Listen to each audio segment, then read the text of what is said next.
deemti mallaasii dhusukkoote ejjannisi suuta barwaa lafa qoytoo yoonif garte kan jululleen samii fuutuu rifeensa siiluu caamudhiirra gadhiiftee tokkoflaa deemti mallaasii dhusukkoote ejjannisi suuta barwaa lafa qoytoo garte kan jululleen samii fuutuu shakkiin qabu na boojitee dhibbeenisii miila na fuutee baruun qabaa bakka jirtu isii tan jaalala taatu.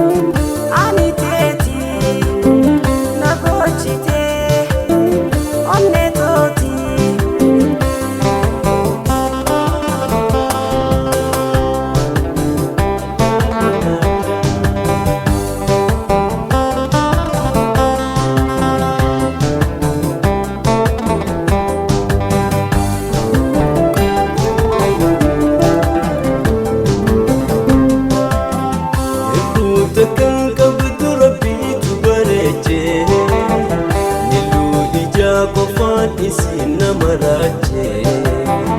amusise darasise nan hambisu numan ega goita kharati nabasu eguta kan kabtu rabbi tubareche nilu ija kofan isina marache amusise darasise nan hambisu ega goita kharati nabasu isintiya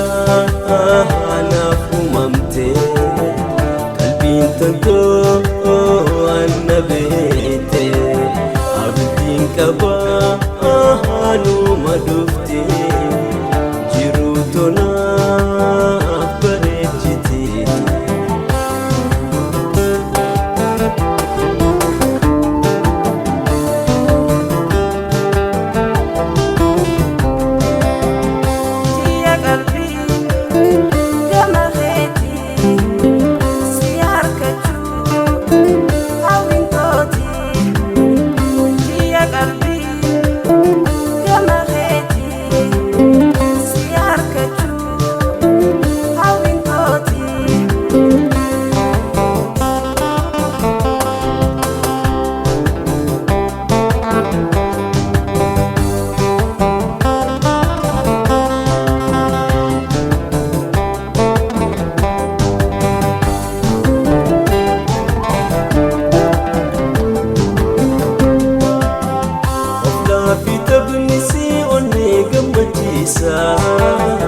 Haalli sitis daran garaa nama raasa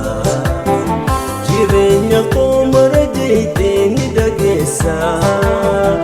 akkamiin danda'e an isi obsa of laafi taphni